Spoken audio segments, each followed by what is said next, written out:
Welcome to The Debate. Today, we're diving into, a really tricky area where technology, geography, and some pretty entrenched international politics collide. We're talking about the geopolitical status of Western Sahara. Now, this is a region that's strategically vital. It's rich in resources like phosphates, maybe other minerals too, and it's claimed by two main parties, Morocco, which holds, extensive practical control, and the pro-independent Polisario Front, which has backing from Algeria. Right. And the specific issue that sparked debate recently is how a major tech company, a global one, displays the border or lack thereof between Western Sahara and Morocco on its online maps. It seems that if you're searching from within Morocco, the map looks one way, often showing it as integrated territory, no clear boundary. But if you're searching from outside, internationally, you often see a dotted line and the label Western Sahara appears. So the question we're grappling with is this. Is it justifiable for a huge global platform to essentially show different maps of a disputed place depending on where the user is searching from? Is that just sort of pragmatic compliance? Or does tweaking the map like this fundamentally undermine its role as an objective, a truthful geographic source for everyone? Yeah. I'm going to argue that this differential display, while maybe uncomfortable, is actually a necessary and practical policy.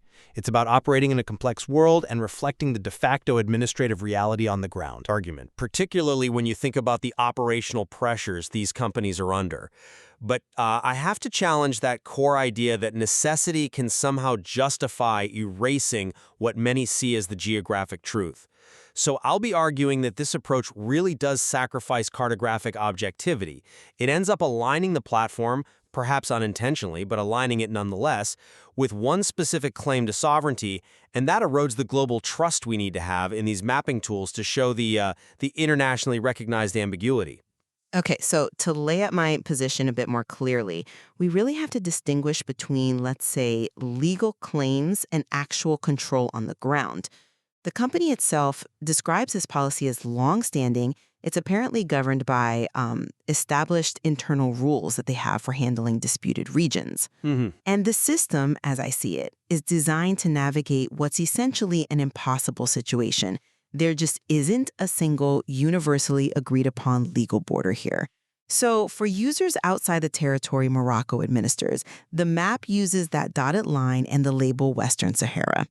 And that configuration, I think, correctly reflects the international picture, the sort of de jure status where you have the UN Security Council still pushing for talks involving Morocco, the Polisario Front, Algeria, Mauritania. It reflects that global ambiguity. Right. However, for people searching from inside Morocco, the service adjusts. It removes the territory label, removes that visible dispute marker, and this localized view, I argue, mirrors the de facto administrative control. It reflects the prevailing legal reality within that specific search jurisdiction. So this dual approach isn't about taking sides. It's a kind of unavoidable compliance. It's what's needed to deliver a map service that's functional and, frankly, legal in an area governed by very specific local requirements. See, that reliance on de facto control, that's precisely where my objection comes in. Maps, especially these global digital maps we rely on for, everything from business to travel to diplomacy, they carry this historical weight of trust precisely because they aspire to represent a single, unified geographical reality. When that reality suddenly becomes conditional, depending on where you happen to be sitting when you search, well, the map stops being an objective reference point. It morphs into something else, maybe a tool for political affirmation. And specifically, when the map actively removes the visual cues of a dispute, that dotted line, the internationally recognized name Western Sahara, and does so specifically for users inside Morocco, it's not just reflecting reality. It is effectively suppressing the narrative of the dispute itself. It lends cartographic weight to Morocco's claim of sole sovereignty and kind of erases the counterclaims, the ones from the Polisario Front and Algeria. And we know this isn't just theoretical, right? It became very visible recently when media reports started linking this map discrepancy to that UN Security Council resolution which supported Morocco's autonomy plan. So the map, whether intended or not, starts looking like an accomplice to a particular political viewpoint, at least for that group of users. Okay, you use the term active suppression, which sounds quite deliberate. I'd frame it differently, perhaps as mandatory adherence to jurisdictional constraints. Let's tackle this head on, this tension between consistency and compliance. Okay. Contested or even forbidden to display. The company, as you noted, stated they haven't made recent changes. This is supposedly an ongoing operational policy. The practical reality is that operating within Morocco, or the parts of Western Sahara that Morocco administers, you likely have to respect the territorial claims asserted by the governing authority there. Otherwise, you risk, legal trouble, service disruption, maybe even getting banned entirely. So it's just impossible, I think, to maintain one single globally recognized truth when international law itself doesn't provide one. That localized view isn't an endorsement. It's simply the cost of doing business, the cost of serving users who are living under specific political control. It feels like practicality has to sometimes override a purely philosophical consistency. I understand the pressure, the compliance argument, I really do. But framing it as a binary choice, either erase the dispute or get banned, I'm not entirely convinced that simplifies things correctly. It seems to overlook the deeper responsibility these incredibly powerful global platforms have. How so? Okay. If the map were truly neutral, genuinely reflecting the dispute everywhere, then logically, we'd expect to see that dotted line and the name Western Sahara universally, right?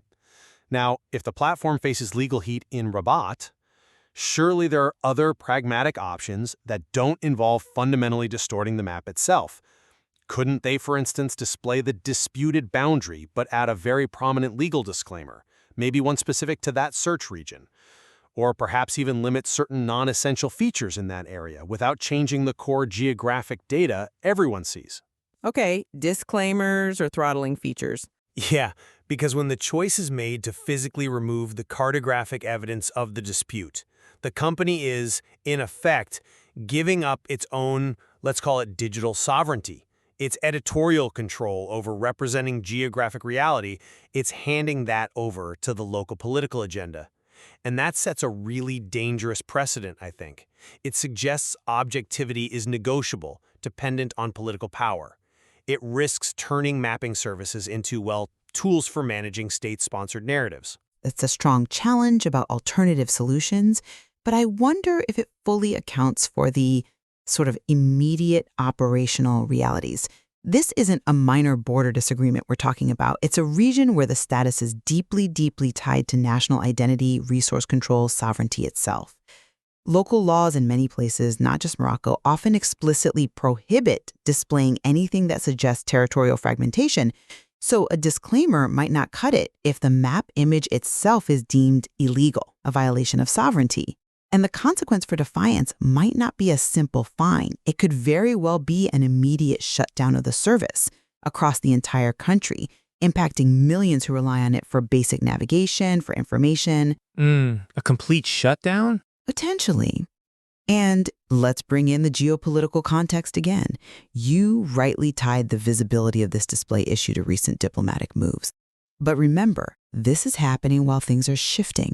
The fact that the UN Security Council is discussing, even supporting resolutions linked to initiatives like that 2007 Moroccan Autonomy plan, which, by the way, has significant backing from major world powers, that just confirms that the international standard itself isn't fixed. It's fluid. So maybe the map isn't really influencing diplomacy as much as it's reacting to a diplomatic momentum that currently seems to favor Moroccan administration. The tech company is navigating the shifting landscape, not creating it. I agree the diplomatic context is fluid, absolutely.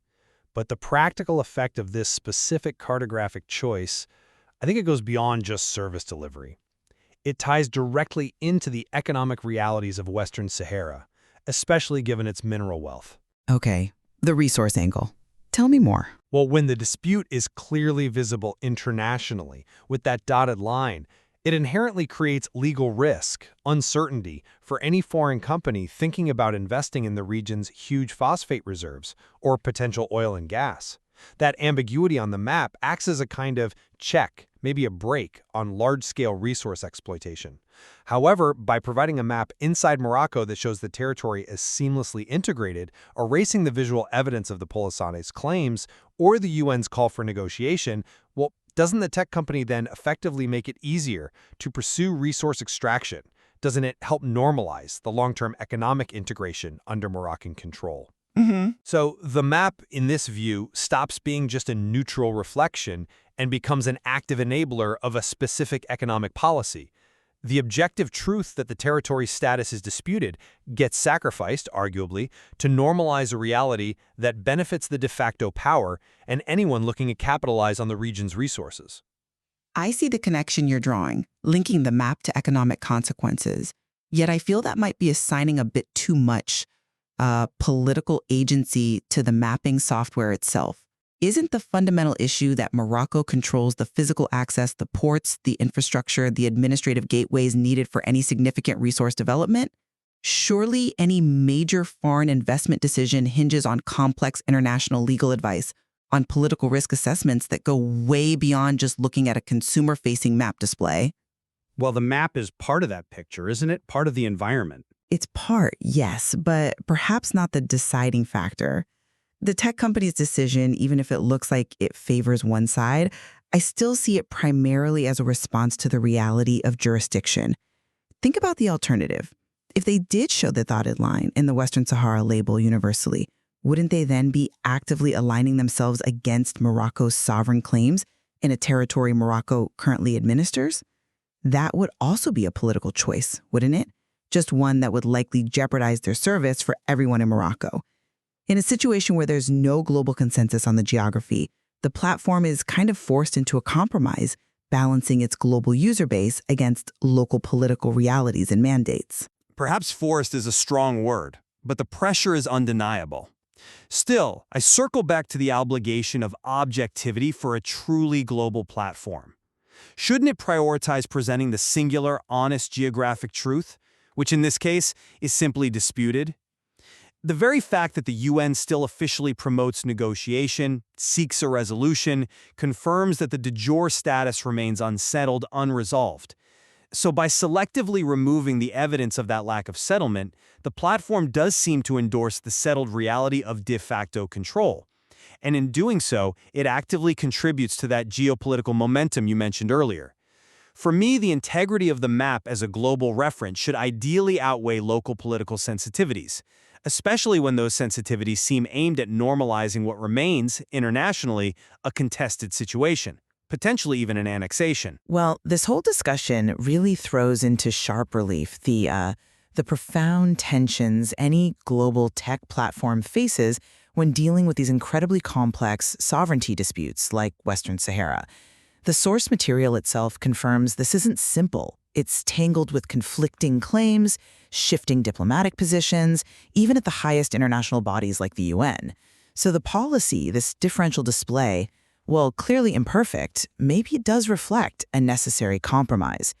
It maintains the global understanding of disputed for most users internationally, while also acknowledging the practical, on-the-ground jurisdictional realities that the company and its users within Morocco or Moroccan-administered areas have to deal with.